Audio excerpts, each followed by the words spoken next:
So what's up sa mga kahombre ko dyan? Makagago, what's up na naman nga pala to. At syempre mga kahombre ko, alam nyo na, today is the day kung saan ating pong tatalakayin ang the biggest ever social media influencer sa balat ng social media Philippines, mga kahombre ko, na walang iba kundi si Sergey Bin, mga kahombre ko. Ito ha, napatindi ho nitong issue na to, mga kahombre ko. Nakakabastos, nakakadual, and at the same time, nakakawala ho ng respeto, no? Bilang may pangalan na ho, no? Na mabigat na ang pangalan ng tao na ito sa Sokmedan yet. Nako, hindi ho okay to. Anyway, hinahanap niyo ba ako sa Facebook? Eto na ang bagong Facebook ko, mga kahombre ko. Follow niyo ako. Meron na tayong isang content noon tungkol kay Sergey Bin, kung saan tinalakay natin ang naging issue niya patungkol sa isang bata na pinapadulas o pinapadaus-us niya ho sa isang sex chair. Kung naalala niyo, at grabe to mga kahombre ko, it resulted into a big issue sa social media kasi grabe ho, napakababoy at ibang klaseng utak, mga kahombre ko, yung naabot nila, no, by just thinking of content over content, na ubusan, napiga. Imagine niyo yun, mga kahombre ko, nagpa-slide ng minor sa chair. Grabe ho yun, mga kahombre. Napakalaking kalokohan. Ngunit, tapos na yan, mga kahombre ko, at nalusutan na nila yan, kumbaga. So, let's move forward dito, mga kahombre ko, nahaharap na naman sa isa na namang kontrobersiya, si Sergey Bin, mga kahombre ko, o ang founder ng Kapinpin Brothers. So, ito, nagkaroon ng isang post si Sergey Bin na ang title ay Pansit Bato, kung saan pinrank niya ang kanyang mga kasama. Pinapanganga niya ang mga ito para subuan sana ng pansit bato. Pero ang totoo, kapag bumubuka na ang bibig ng mga ito ay bang! Buhangin ang isinusubo niya sa kanyang mga kasama.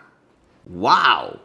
Shocking ho talaga si Sir Gavin, no? To the point na naiisip niya ho na gawin itong napakatinding katarantaduhan na to, mga kahombre ko. Napakarami nating mahal na mga OFW na nahihirapan, hindi maintindihan o hindi alam kung saan pwedeng ipadala ng safe at lalong-lalo na sa mababang halaga lang ang kanilang hard-earned money. So buti na lang talaga dumating na ang Tap Send. And we are lucky dahil una sa lahat, mura na, lalong-lalo na may sorpresa pa ako sa'yo pag tinype mo o nilagay mo ang Makagago code sa Tap Send. Mga kahombre ko, sobrang nakakatuwa tong app na to dahil bukod sa napakatinding exchange rates nito, zero fees pa pagdating sa pagpapadala mo sa bangko at mobile wallets tulad ng GCash at Maya. 95% ng mga transaction ay dumadating agad just within 5 minutes. Napakasulit talaga nito, mga kahombre ko. Now, kung gusto mo mapadali ang buhay mo tulad ng mga sinabi ko, i-download mo na ang Tap Send. After mong i-download ito, mag-sign up ka na. Pero syempre, mga kahombre ko, huwag mong kakalimutan ang promo code ko na Makagago nang magkaroon ka ng extra $20. Totoo yun, $20 sa ipapadala mo sa una mong deposit. Ano pa ang inihintay mo, kahombre ko? I-Tap Send mo na yan. Nagkaroon din ng bahagi sa video kung saan mukhang kinabahan si Gavin dahil tila nabulunan o nag-choke na ang babae dahil sa ginawa nila. Grabe to, mga kahombre ko. Tingnan nyo naman ang estilo nito, mga kahombre ko. Grabe. Tinatanggap ba talaga ng mga kabataan ito ngayon? Oh my God, man. Kasi ang tindi ho nito. Alam nyo, mga kahombre ko, understandable naman, no, na baka wala nang makontento si Gavin or at the same time, scripted lang naman ng lahat ng ito, like, planado to and all kasi parang challenge o parang prank or kung ano man, pero scripted to for sure. At planado ho lahat to for sure. Pero grabe to, mga kahombre ko, ha, kasi ang dami kasi nilang fans. At yung mga fans nito mga kahombre ko, mga bata. In fact, millions and millions ang followers nila, millions and millions ang views nila, mapa YouTube or mapa Facebook man yan. So imagine ninyo mga kahombre ko, ganito no, yung pinapanood ng mga anak nyo. Then what do you expect? Siyempre, marahil gayahin nila to pag sila-sila lang. Tama? Kasi marami yung umiidolo mga bata sa mga to, mga kahombre ko. Kaya hindi ko makita or kahit na mga netizen na tama ito. This is a pure BS content or mistake na naman coming from Sergey Bin, which is one of the biggest content creators sa Philippines ngayon. So, nakakadismaya. Tama naman. Anyway, dahil dito, maraming tao at maging ang kanyang sariling mga supporters ang hindi natuwa sa kanyang mga pinaggagawa. Fun here kasi nakaka-good vibes manood pero this time hindi na nakakatawa. O, ayan. Diba? I was expecting na may plot twist na fake lang yung buhangin kaso totoo pala talaga. Hindi ito nakakatuwa po for me. I've been a fan of your videos pero ito mukhang hindi po ata good prank ito. Just saying lang na #1 supporter nyo po. Hindi maganda ang prank. What if there are something bad in the dirt and your fellow absorb in their mouth and cause sickness? What do you think, Sir Gaby? Actually, totoo yan, mga kahombre ko, no? Isa din ho ito sa hindi magandang sitwasyon if ever na mangyari ito. Kasi alam nyo naman na, syempre, buhangin ho yan. Di mo na alam kung anong meron dyan. Di mo naman kayang tingnan kung anong meron talaga dyan. Kasi small particles lang po yan, mga kahombre ko. Tapos, ipapasok mo sa bibig mo. Alam nyo, mga kahombre ko, ang hirap hong matanggal niyan, ha? And sa totoo lang, baka nga kahit after 2 days, medyo lasa mo pa rin yung buhangin. Sa bibig yun, mga kahombre ko. At hindi mo rin masasabi na wala kang malulunok man lang. Wala ka man lang maiinom, wala ka man lang matitikman o maipapasok mismo sa system mo na buhangin.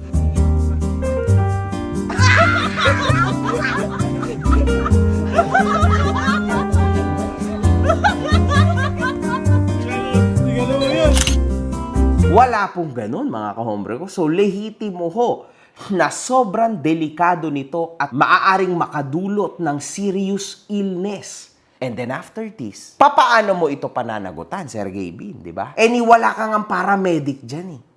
Kahit man lang ambulance. If I'm not mistaken, nakatira itong mga ito sa medyo liblib na lugar. So baka mamaya niya ng hospital dito medyo malayo-layo rin. Di ba? Hindi nyo rin naisip yung part na yon, di ba? Alam nyo kasi, mga kahombre ko, ang accident ay hindi mo nalalaman kung kailan talaga babanat o sasapak sa ulo mo. Tas pag nangyari na yan, ngal-ngal, iyak na lang talaga ang maibabalik o maibibigay mo. It's a very dangerous thing na sa totoo lang, hindi ho talaga acceptable na nasa social media. Equivalent ito, mga kahombre ko, sa nangyari noon kay Boy Tapang, kung naaalala nyo, na kumakain siya ng kung ano-anong mga katarantaduhan na pagkain. Tapos, naban ho ang kanyang YouTube channel. So, ganyan din ang nangyari ngayon kay Sir Gaby. Actually, ang lakas ng loob niya, no? Na to think na parang okay lang to na ganito. Kasi hindi ho to okay, mga kahombre ko. So, sa tingin ko, these videos of him will be reported. Kasi yung account ni Boy Tapang, mga kahombre ko, natanggal dahil sa ganitong klase ng content na kung ano-ano nilalagay niya sa bibig niya. Kasi bawal yon. Okay? So, it's a very dangerous thing.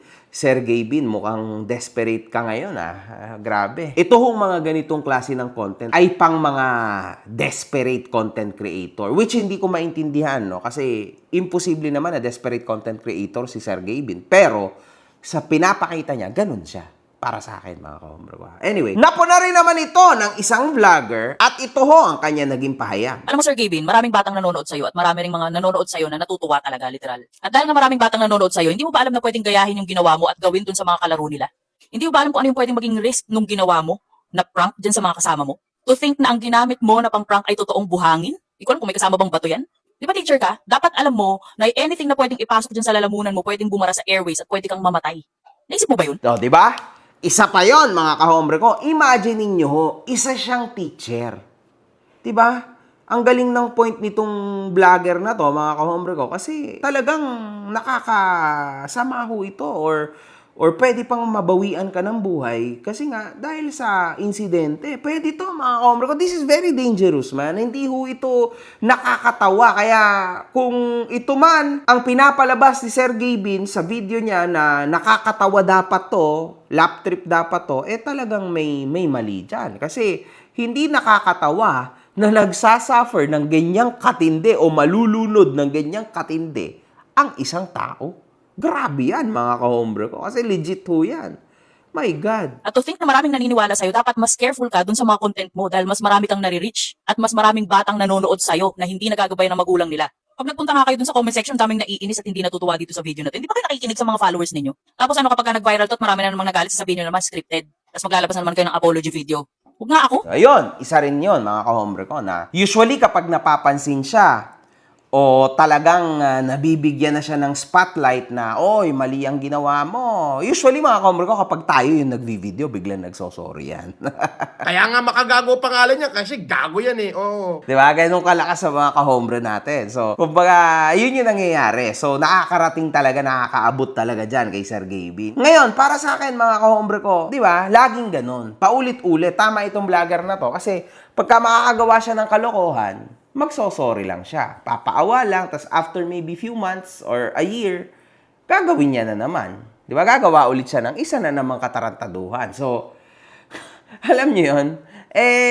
Parang yung sorry niya tuloy, hindi na ume-epekto kasi paulit-ulit na lang, no? Pero, ganun talaga, no, mga kahombre ko. Siguro, kailangan din maging consistent sa kita, sa social media. Tulad natin, no, di ba?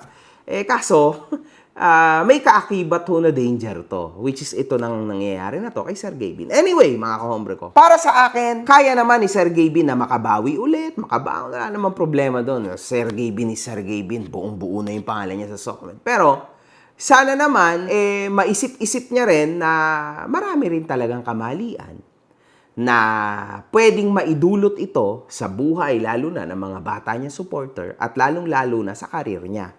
Hindi mo naman na kailangan gumawa ng mga extreme na ganyang kalokohan, Gay Bin, kasi talagang napakarami mo ng viewers at napakarami na naniniwala sa'yo. Ngayon, it's just about you versus you. Kumbaga, nagdadagdag ka na lang ng content mo, alam mo kung bakit? Para i-hate ka. So, be careful, man. One love, good fucking vibes.